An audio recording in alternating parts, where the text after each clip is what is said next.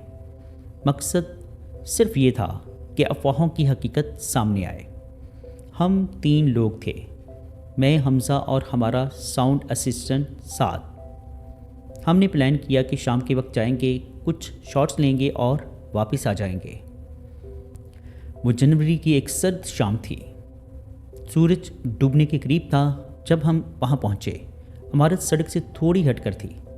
سامنے زنگ آلود لوہے کا گیٹ تھا جس پر موٹی زنجیر لٹک رہی تھی، مگر تالا ٹوٹا ہوا تھا۔ دیواروں پر نمی کے نشانات، جگہ جگہ سے جھڑتا ہوا پلستر اور اوپر ٹوٹی ہوئی کھڑکیاں۔ میں نے کیمرہ آن کیا اور ریکارڈنگ شروع کر دی۔ السلام علیکم دوستو، آج ہم کراچی کی ایک ایسی عمارت میں داخل ہونے جا رہے ہیں جس کے بارے میں مقامی لوگ دعویٰ کرتے ہیں کہ یہاں کچھ غیر معمولی ہوتا ہے۔ یہ سب کہتے ہوئے میں خود کو بہادر ظاہر کر رہا تھا، مگر دل کی دھڑکن معمول سے تیز تھی۔ ہم اندر داخل ہوئے۔ اندر قدم رکھتے ہی ایک باسی سڑی ہوئی بو نے ہمارا استقبال کیا، جیسے پرسوں سے بند جگہ میں نمی اور دھول جمع ہو۔ فرش پر مٹی کی موٹی تہ جمی ہوئی تھی، دیواروں پر پرانے پوسٹرز کے آدھے پھٹے ہوئے ٹکڑے چپکے ہوئے تھے۔ سیڑھیاں لکڑی کی تھیں مگر کافی مضبوط لگ رہی تھیں۔ ہم نے طے کیا کہ پہلے گراؤنڈ فلور کا جائزہ لیتے ہیں۔ ہر کمرہ خالی تھا، کہیں کہیں ٹوٹا ہوا فرنیچر پڑا تھا۔ ایک کمرے کی دیوار پر سرخ رنگ سے کچھ لکھا ہوا تھا، مگر نمی کی وجہ سے الفاظ دھندلا چکے تھے۔ سعد نے اچانک کہا، آپ لوگوں نے سنا؟ ہم رک گئے۔ چند لمحے مکمل خاموشی، پھر جیسے اوپر کی منزل سے کوئی چیز گھسیٹنے کی ہلکی سی آواز آئی ہو۔ میں نے فوراً کہا، شاید بلی ہو۔ کراچی کی پرانی عمارتوں میں آوارہ بلیاں عام ہیں۔ ہم نے ایک دوسرے کو دیکھا اور سیڑھیوں کی طرف بڑھ گئے۔ جیسے ہی ہم اوپر پہنچے، ہوا کا جھونکا آیا، حالانکہ کھڑکیاں بند تھیں۔ میرے ہاتھ میں کیمرہ تھا، مگر اچانک اس کی اسکرین ہلکی سی فلکر کرنے لگی۔ میں نے سمجھا شاید بیٹری کا مسئلہ ہوگا، مگر بیٹری فل تھی۔ اوپر کا ہال نسبتاً بڑا تھا، درمیان میں ٹوٹا ہوا فانوس لٹک رہا تھا، فرش پر کبوتر کے پر بکھرے ہوئے تھے۔ ہم نے شوٹنگ جاری رکھی۔ حمزہ سامنے کھڑا ہو کر بول رہا تھا اور میں اسے فریم میں لے رہا تھا۔ اچانک کیمرے کی اسکرین پر کچھ عجیب نظر آیا۔ حمزہ کے پیچھے دیوار کے ساتھ جیسے کوئی سایہ سا کھڑا تھا۔ میں نے آنکھیں مل کر دوبارہ دیکھا، لیکن اب وہاں کچھ بھی نہیں تھا۔ میں نے خود کو ڈانٹا کہ گھبراہٹ میں وہم ہو رہا ہے۔ ہم مزید آگے بڑھے۔ ایک کمرہ ایسا تھا جس کا دروازہ آدھا بند تھا۔ سعد نے ہلکا سا دھکا دیا تو دروازہ چرچراتے ہوئے کھل گیا۔ اندر اندھیرا تھا۔ میں نے کیمرے کی لائٹ آن کی۔ کمرہ خالی تھا سوائے ایک پرانی لکڑی کی کرسی کے، جو بالکل درمیان میں رکھی ہوئی تھی۔ حمزہ نے ہنستے ہوئے کہا، یہ تو ہارر فلم والا سین لگ رہا ہے۔ میں نے بھی ہنسی میں ساتھ دیا، مگر اندر ایک بے چینی بڑھ رہی تھی۔ ہم واپس مڑنے ہی والے تھے کہ کرسی آہستہ آہستہ ہلنے لگی۔ ہم تینوں ساکت رہ گئے۔ کوئی ہوا نہیں تھی، کوئی جانور نہیں تھا۔ کرسی خود بخود ہل رہی تھی۔ سعد نے کپ کپاتی ہوئی آواز میں کہا، فہد، یہ ریکارڈ ہو رہا ہے نا؟ میں نے اسکرین دیکھی، ریکارڈنگ بند تھی۔ میں نے فوراً دوبارہ آن کی، مگر کرسی اب رک چکی تھی۔ ہم نے فیصلہ کیا کہ بس کافی ہے، واپس چلتے ہیں۔ جیسے ہی ہم سیڑھیوں کی طرف بڑھے، نیچے سے کسی کے قدموں کی آواز واضح طور پر ہمیں سنائی دی، ٹھک ٹھک ٹھک، جیسے کوئی آہستہ آہستہ سیڑھیاں چڑھ رہا ہو۔ ہم سب نے ایک دوسرے کو دیکھا۔ گیٹ ہم نے اندر سے بند کیا تھا، کوئی اندر کیسے آ سکتا تھا؟ قدموں کی آواز قریب آ رہی تھی، میرا دل زور زور سے دھڑک رہا تھا۔ میں نے ہمت کر کے آواز لگائی، کون ہے؟ لیکن آگے سے کوئی جواب نہیں آیا، بس قدموں کی آواز، اور پھر اچانک سب کچھ خاموش ہو گیا۔ ہم نے جھک کر سیڑھیوں کی طرف دیکھا، نیچے کوئی نہیں تھا۔ سعد تقریباً رونے کے قریب تھا، اس نے کہا چلو یہاں سے۔ ہم تیزی سے نیچے اترے، مگر جیسے ہی ہم گراؤنڈ فلور پر پہنچے، سامنے کا گیٹ بند تھا اور اس پر نیا تالا لگا ہوا تھا۔ ہم سب کے چہرے زرد پڑ گئے۔ یہ کیسے ممکن ہے؟ حمزہ نے کہا، ہم نے خود تالا نہیں لگایا تھا۔ میں نے گیٹ ہلایا، وہ مضبوطی سے بند تھا۔ اسی لمحے مجھے پہلی بار احساس ہوا کہ شاید ہم وہاں پر اکیلے نہیں ہیں۔ پیچھے سے ایک ٹھنڈی سانس میرے کان کے قریب محسوس ہوئی۔ میں پلٹا، لیکن وہاں پر کوئی نہیں تھا، مگر ساتھ چیخ اٹھا، میں نے دیکھا ہے۔ اس کے کندھے پر جیسے کسی نے ہاتھ رکھا ہو۔ اس کی شرٹ کا کپڑا اندر کی طرف دبا ہوا تھا، جیسے کسی کی انگلیاں وہاں پر جمی ہوں۔ میں نے اسے پکڑا اور زور سے کھینچا۔ اچانک وہ دباؤ ختم ہو گیا۔ ہم نے مل کر گیٹ کو زور لگایا، تالا پرانا تھا، شاید زنگ آلود۔ چند منٹ کی کوشش کے بعد وہ ٹوٹ گیا۔ ہم باہر بھاگے۔ سڑک پر آ کر ہم نے ایک لمحے کو بھی پیچھے مڑ کر نہیں دیکھا۔ ہم سیدھا گاڑی میں بیٹھے اور وہاں سے نکل گئے۔ راستے میں کسی نے کچھ نہیں کہا۔ اگلے دن ہم نے فوٹیج دیکھی، شروع کی ویڈیوز موجود تھی، عمارت کی شارٹس، ہماری گفتگو، سب کچھ۔ مگر جیسے ہی ہم اوپر والے کمرے میں داخل ہوئے تھے، ویڈیو کالی ہو گئی۔ آڈیو چل رہی تھی، اور اس آڈیو میں واضح طور پر 3 نہیں 4 آوازیں تھیں۔ ایک اضافی آواز بہت مدھم جو بار بار کہہ رہی تھی، مت آؤ، مت آؤ۔ ہم سب نے ایک دوسرے کو دیکھا۔ ہم میں سے کسی نے وہ جملہ ادا نہیں کیا تھا۔ آج بھی کبھی کبھی جب میں ایم اے جنار روڈ سے گزرتا ہوں تو دور سے اس عمارت کو دیکھ لیتا ہوں۔ وہ اب بھی وہیں کھڑی ہے، خاموش، ویران۔ مگر مجھے معلوم ہے کہ اس دن ہم نے جو دروازہ کھولا تھا وہ صرف ایک عمارت کا نہیں تھا۔ ہم نے کسی اور چیز کی توجہ اپنی طرف مبذول کر لی تھی۔ اور آج بھی کبھی کبھی جب میں اکیلا ہوتا ہوں، مجھے اپنے پیچھے قدموں کی ہلکی سی آواز سنائی دیتی ہے۔ جب میں مڑ کر دیکھتا ہوں تو وہاں کوئی نہیں ہوتا، مگر دل کے کسی کونے میں یہ یقین بیٹھ چکا ہے کہ بند روڈ کی وہ ویران عمارت ہمیں بھول نہیں پائی، اور شاید ہم بھی اسے کبھی بھلا نہیں سکتے۔ جی دوستو، کیسی لگی آپ کو سٹوریز؟ کمنٹ باکس میں اپنی رائے کا اظہار ضرور کیجیے گا۔ اگر آپ یا آپ کے کسی جاننے والے کے ساتھ کوئی ایسا خوفناک یا ناقابل فراموش واقعہ پیش آیا ہو اور آپ اسے ہمارے ساتھ شیئر کرنا چاہتے ہوں، تو نیچے ڈسکرپشن میں موجود میرے واٹس ایپ نمبر پر ہمارے ساتھ شیئر کر سکتے ہیں۔ اپنا اور اپنے گھر والوں کا بہت سا خیال رکھیے گا۔ مجھے اور میرے گھر والوں کو اپنی خصوصی دعاؤں میں یاد رکھیے گا۔ اللہ نے چاہا تو ملتے ہیں کسی اور خوفناک سٹوری میں۔ تب تک کے لیے اللہ حافظ۔